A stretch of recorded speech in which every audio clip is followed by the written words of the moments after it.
안녕하세요. 절세남의 세무 이야기 진행을 맡은 IM뱅크 장화선입니다. 이번 시간은 절세남의 세무 이야기 그 네 번째 시간인데요. 오늘도 변함없이 IM뱅크의 절세남이죠. 조성철 세무사님 모셨습니다. 세무사님 안녕하세요. 네, 안녕하십니까. 절세남 조성철 세무사입니다. 네, 세무사님 이번 시간에는 상속세 절세 꿀팁에 대해서 이야기해 주신다고 하셨는데요. 네, 전 시간에 예고 드렸던 것처럼 오늘 이야기할 주제는 상속세 절세 팁이고요. 그 중에서 배우자 상속공제를 활용한 절세 방법에 대해 소개해 드리고자 합니다. 네, 배우자 상속공제. 저는 처음 들어보는 용어인데요. 이 세무사님께서 어떤 용어인지 상속세법 기본 개념과 함께 간단한 설명 부탁드려도 될까요? 네, 상속세는 사망을 원인으로 피상속인의 재산이 상속인에게 무상으로 이전될 때 그 재산을 과세 물건으로 하여 재산의 취득자인 상속인에게 부과되는 세금입니다. 고객과 상담을 해보면 상속이 개시되었는데 상속세 절세 방법을 문의하시는 분들이 종종 계십니다. 상속 개시 당시 피상속인의 재산은 이미 픽스되어 있기 때문에 상속재산가액을 줄여서 신고하는 것은 차후 상속세 조사 시 세금이 추징될 수 있으니 위험합니다. 대신 상속세 가세 표준 계산 시 차감이 되는 공과금 채무, 상속공제를 최대한 높여서 신고해야 상속세를 합법적으로 안전하게 줄일 수가 있습니다. 상속세는 피상속인의 상속재산가액을 바로 가세 표준으로 하는 게 아니라 상기표에서 보듯이 상속세 가세가에서 일정의 상속공제를 차감한 가액을 상속세 가세 표준으로 하고 있습니다. 상속공제란 상속인의 인적 상황과 상속재산의 물적 상황을 고려하여 다음과 같은 공제가 있는데요. 이 중에서 피상속인에게 배우자가 있으면 고인의 생전기간 동안 상속재산 형성에 대한 배우자의 기여도 및 잔존 배우자의 생활보장을 감안해서 최소 5억 원에서 최대 30억 원까지 상속세 가세가액에서 공제를 해주고 있습니다. 이를 세법 용어로 배우자 상속공제라 부르고 있습니다. 이처럼 최대 30억 원까지 공제를 적용할 수 있으니까 일정 규모의 재산을 가지고 있다면 세금을 합법적으로 많이 줄이기 위해서는 배우자 상속공제는 반드시 고려되어야 할 부분이라 할 수 있습니다. 네, 세무사님, 이 상속세법 기본 개념과 배우자 상속공제에 대한 설명 잘 들었습니다. 좀 전에 최소 5억 원을 적용한다고 말씀하셨는데요. 혹시 배우자가 실제 상속을 전혀 안 받는 경우에는 적용받지 못하는 걸까요? 네, 종종 이것을 헷갈려 하는 분들이 계시는데요. 배우자 상속공제는 배우자가 실제 상속받은 재산이 없거나 상속받은 금액이 5억 원 미만이라 하더라도 배우자가 있으면 무조건 최소한 5억 원을 공제해 주게 되어 있습니다. 네, 그렇군요. 보통 상속재산이 10억 원 정도면 상속세 신고를 별도로 하지 않아도 괜찮다라는 말이 있던데요. 이게 맞는 말인가요? 네, 상속인으로 배우자와 자녀가 있는 경우에 자녀가 있으면 일괄공제 5억 원, 배우자 공제는 최소 5억 원, 이렇게 10억 원까지 상속공제를 해주기 때문에 재산가액 10억 원 이하까지 상속세가 나오지 않는다는 건데요. 이게 일반적으로 맞긴 한데요. 그런데 간혹 상속인에게 10년 이내에 사전 증여한 재산이 있다면 상속공제 한도 적용으로 최소 공제액보다 작아질 수도 있습니다. 즉 상속공제 한도의 취지는 상속인이 상속받은 재산에 대해서만 상속공제를 인정하겠다는 의미로 이해하시면 됩니다. 또한 상속세 과세가액은 본래의 재산뿐만 아니라 간주, 추성, 그리고 사전 증여 재산까지 고려해서 상속세 과세가액이 계산되기 때문에 상속 개시 당시 재산만으로만 애단하시면 안 되고요. 반드시 저와 같은 세무 전문가와 상담 후에 신고 여부를 결정하시길 추천드립니다.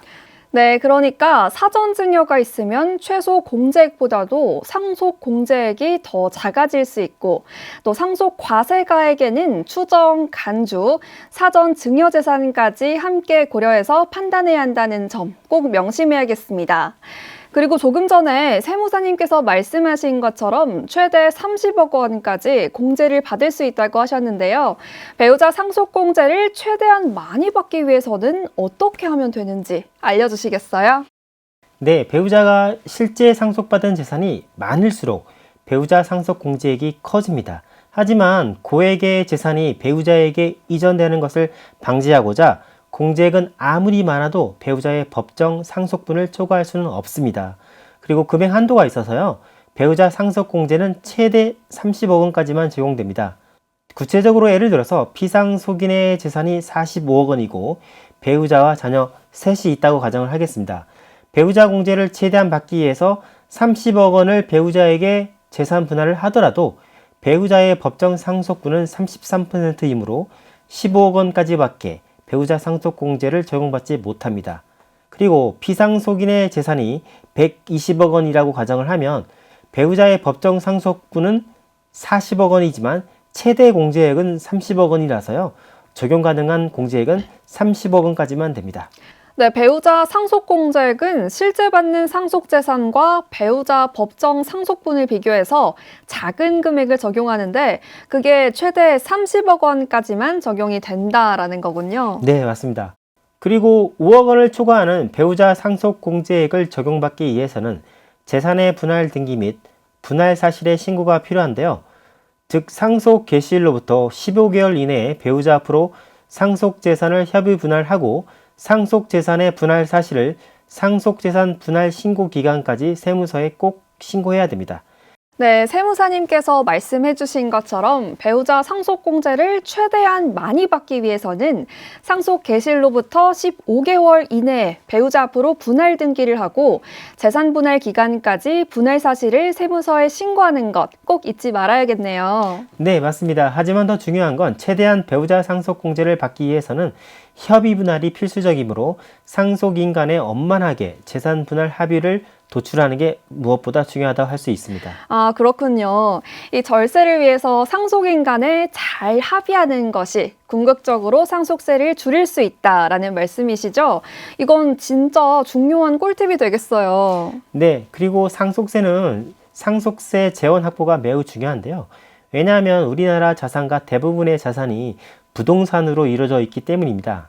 손톱깎이로 유명했던 37 회사가 한때 애국 자본에 넘어갔던 이유도 상속세 재원 확보를 대비하지 못했기 때문입니다.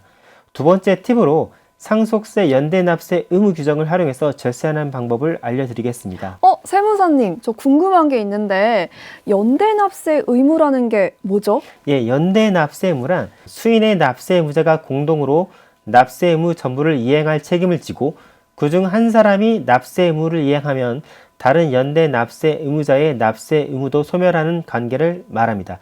상속세는 고인의 재산을 기반으로 세금을 계산하지만 납세 의무자는 각각의 상속인이 되는데요.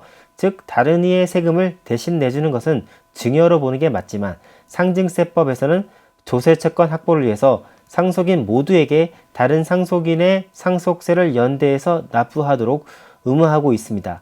즉 이러한 연대 납세 의무 규정에 따라 상속인 각자가 받은 상속재산의 범위 내에서 다른 상속인의 상속세를 대납하더라도 새로운 증여로 보지 않습니다.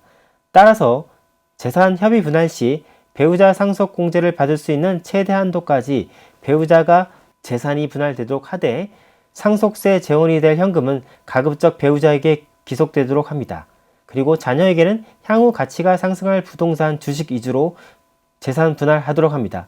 이렇게 재산 분할 플랜을 짜놓으면 배우자는 상속받은 현금으로 다른 공동상속인 자녀의 상속세를 납부하게 되면 납부한 상속세만큼은 배우자의 재산을 줄일 수 있으므로 훗날 배우자 사망에 따른 재차 상속 시 상속세를 줄일 수 있습니다. 또한 자녀 상속인은 본인이 내야 할 상속세를 증여세 부담 없이 대납받을 수 있으므로 세부담 없이 온전히 재산을 상속받을 수 있습니다. 네, 세무사님의 말씀을 정리해보면 피상속인의 배우자에게 현금 위주로 재산을 분할 이전하고 연대납세 의무 규정을 활용해서 그 현금으로 다른 상속인의 상속세를 대납할 때는 세금을 대납받은 상속인에게 증여세가 부과되지 않도록 플랜을 짜보자는 거네요. 세무사님 말씀대로 하면 배우자의 재산을 줄임으로써 재차 상속 시 배우자의 상속세도 줄이고 또 자녀 상속인 역시 세 부담 없이 온전히 재산을 상속받을 수 있다는 점, 절세에 정말 도움이 될 좋은 팁이라고 생각합니다. 네, 오늘 세무사님 통해서 배우자 상속공제를 활용한 상속세, 절세 촉꿀팁에 대해서 이야기 나눠봤습니다. 너무너무 유익한 시간이었는데요. 세무사님, 다음 시간에는 어떤 이야기 준비하셨을까요? 네, 다음 시간에는 알아두면 도움이 되는, 돈이 되는 또 다른 상속세, 절세 팁과 관련된 이야기를 준비해 보았습니다. 네, 알아두면 도움이 되고 또 돈이 되는 또 다른 상속세, 절세 팁 과연 무엇일지 다음 시간도 기대 잔뜩 해보면서 오늘은 여기서 마무리하겠습니다. 세무사님, 오늘도 나와주셔서 감사합니다. 감사합니다.